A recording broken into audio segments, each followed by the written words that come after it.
দেশের লক্ষাধিক সরকারি চাকুরিজীবীর জন্য আজ একটি ঐতিহাসিক দিন হিসেবে চিহ্নিত হয়ে থাকবে। দীর্ঘ প্রতীক্ষা, অনিশ্চয়তা এবং আন্দোলনের পথ পেরিয়ে অবশেষে নবম জাতীয় পে স্কেল চূড়ান্তভাবে অনুমোদন লাভ করেছে। আজ রাজধানীর অতিথি ভবনে অনুষ্ঠিত সরকারের সর্বোচ্চ নীতিনির্ধারণী পর্যায়ের একটি উচ্চ পর্যায়ের রুদ্ধদ্বার বৈঠকে এই ঐতিহাসিক সিদ্ধান্ত গৃহীত হয়েছে। এই বৈঠকে নবম জাতীয় পে স্কেল চূড়ান্তভাবে পাশ হওয়ার পাশাপাশি সরকারি কর্মচারীদের জন্য তিনটি অত্যন্ত গুরুত্বপূর্ণ এবং যুগান্তকারী সুখবরও ঘোষণা করা হয়েছে, যা দেশের ২২ লক্ষেরও বেশি সরকারি চাকুরিজীবীর জীবনমান এবং কর্মক্ষেত্রের পরিবেশ আমূলভাবে পরিবর্তন করে দেবে বলে সংশ্লিষ্ট মহল দৃঢ়ভাবে আশাবাদী। প্রধানমন্ত্রী তারেক রহমান আজকের এই গুরুত্বপূর্ণ বৈঠকে সভাপতিত্ব করারেন এবং পে কমিশনের কার্যক্রমে দীর্ঘসূত্রিতা ও বিলম্বের বিষয়ে তীব্র অসন্তোষ প্রকাশ করেন। তিনি অত্যন্ত স্পষ্ট ও দৃঢ় ভাষায় বলেন যে পে কমিশন গঠনের পর থেকে এই পর্যন্ত যে পরিমাণ সময় অতিবাহিত হয়েছে তা কোনোভাবেই গ্রহণযোগ্য নয়। প্রধানমন্ত্রী তারেক রহমান বলেন, তিনি নিজে পে কমিশন গঠন করেছিলেন এবং যাদেরকে এই অত্যন্ত গুরুত্বপূর্ণ দায়িত্ব অর্পণ করা হয়েছিল তাদের দক্ষতা, অভিজ্ঞতা ও পেশাদারিত্বের উপর আস্থা রেখে তিনি প্রত্যাশা করেছিলেন যে সর্বোচ্চ ২ থেকে ৩ মাসের মধ্যে নবম পে স্কেল বাস্তবায়নের সমস্ত প্রাথমিক কাজ সম্পন্ন করা সম্ভব হবে। কিন্তু প্রকৃতপক্ষে সেই প্রত্যাশা পূরণ হয়নি এবং অস্বাভাবিক রকম বিলম্বের কারণে মাঠ পর্যায়ে কর্মরত সরকারি চাকুরিজীবীদের মধ্যে এক ধরনের গভীর হতাশা, অসন্তোষ এবং ক্ষোভের পরিবেশ তৈরি হয়েছে, যা কোনোভাবেই সরকারের জন্য কাম্য নয়।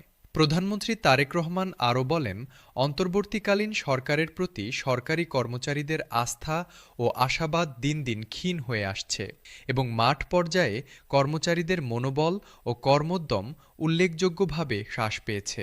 তিনি সুস্পষ্ট হুঁশিয়ারি উচ্চারণ করে বলেন, আগামী ১ এপ্রিল থেকেই নবম পে স্কেল পূর্ণাঙ্গভাবে কার্যকর করতে হবে এবং এর পূর্বেই অর্থাৎ ৪ এপ্রিলের মধ্যে চূড়ান্ত গ্যাজেট প্রকাশ করতে হবে। প্রধানমন্ত্রীর এই কঠোর ও সুনির্দিষ্ট নির্দেশনার প্রেক্ষাপটে বৈঠকে উপস্থিত অর্থ মন্ত্রণালয়ের দায়িত্বপ্রাপ্ত মন্ত্রী জনাব আমির খসরু মাহমুদ চৌধুরী তাৎক্ষণিকভাবে তার সাথে ঐকমত্য প্রকাশ করেন এবং বলেন যে প্রধানমন্ত্রী তারেক রহমান নবম পে স্কেল ১ এপ্রিলের মধ্যে কার্যকর করার যে দৃঢ় নির্দেশনা দিয়েছেন তা এখন জাতীয় প্রয়োজনীয়তার অংশ হয়ে গেছে এবং সেই নির্দেশনা বাস্তবায়নের লক্ষ্যে গ্যাজেট প্রকাশ করা এখন সম্পূর্ণ বাধ্যতামূলক। অর্থ মন্ত্রণালয়ের পক্ষ থেকে আরও নিশ্চিত করা হয় যে বেতন বৃদ্ধির বিষয়ে দীর্ঘদিন ধরে বিভিন্ন মহলে যে সংশয়, জল্পনা কল্পনা এবং ধোঁয়াশার পরিবেশ তৈরি হয়েছিল তা দূর করার জন্য সংশ্লিষ্ট সকল দাপ্তরিক কাজ এবং হিসাব নিকাশ ইতিমধ্যে সম্পূর্ণরূপে শেষ হয়েছে।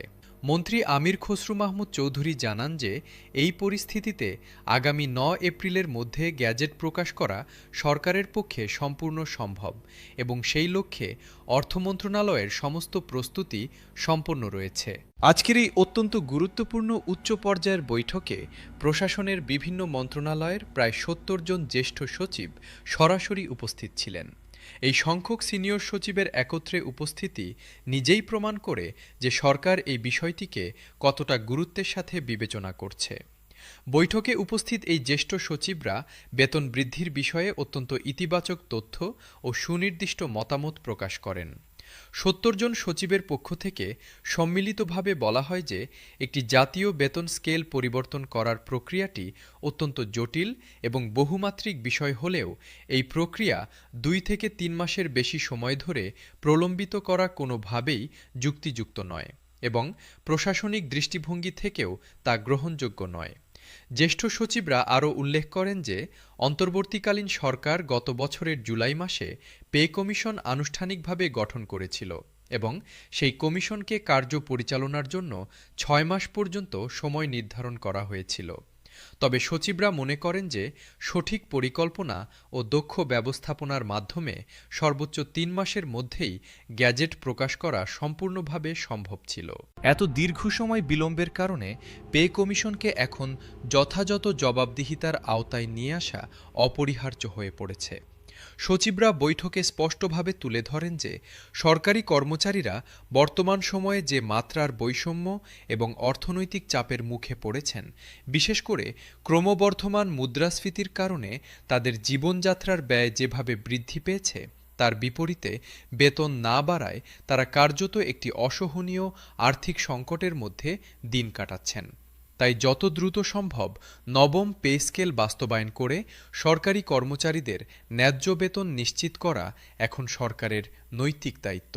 সচিবরা আরও জানান যে দেশের বিপুল সংখ্যক সরকারি কর্মচারী বর্তমানে অর্থনৈতিক দিক থেকে অত্যন্ত কঠিন পরিস্থিতিতে রয়েছেন। তাদের একটি বড় অংশ ঋণের বোঝা বহন করে কোনো রকমে জীবনযাপন করছেন।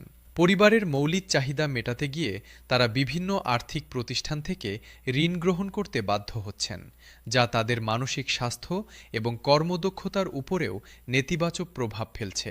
তাই নবম পে স্কেলের আওতায় সকল ধরনের সুযোগ সুবিধা বৃদ্ধি করে সরকারি কর্মচারীদের অর্থনৈতিক সক্ষমতা বাড়ানো এখন সময়ের দাবি। কেননা একটি সক্ষম ও মনোবল সম্পন্ন সরকারি প্রশাসন ছাড়া দেশের উন্নয়ন কার্যক্রম কখনো গতিশীল ও ফলপ্রসূ হতে পারে না। আজকের বৈঠকে গণপ্রজাতন্ত্রী বাংলাদেশ সরকারের প্রধানমন্ত্রী তারেক রহমান সরকারি চাকুরিজীবীদের পক্ষে অত্যন্ত দৃঢ় ও সুনির্দিষ্ট বার্তা দেন। তিনি বলেন, এই দেশের সরকারি কর্মচারীরা রাষ্ট্রের সেবক এবং তাদেরকে আর কোনোভাবেই অবহেলা করার সুযোগ নেই। তারা দেশ পরিচালনার প্রতিটি স্তরে গুরুত্বপূর্ণ অবদান রাখছেন এবং তাদের যথাযথ মূল্যায়ন করা রাষ্ট্রের কর্তব্য। প্রধানমন্ত্রী তারেক রহমান পরিসংখ্যান তুলে ধরে বলেন, বাংলাদেশে কর্মরত সরকারি চাকুরিজীবীদের মধ্যে 1/3-ও বেশি নিম্ন আয়ের কর্মচারী, যাদের বেতন কাঠামো বহু বছর ধরে অপরিবর্তিত থাকায় তারা সীমাহীন অর্থনৈতিক কষ্টের মধ্যে দিন কাটাচ্ছেন। তাই তাদের বেতন দ্রুত বৃদ্ধি করে একটি পূর্ণাঙ্গ গ্যাজেট প্রকাশ করা এখন সরকারের সর্বোচ্চ অগ্রাধিকার।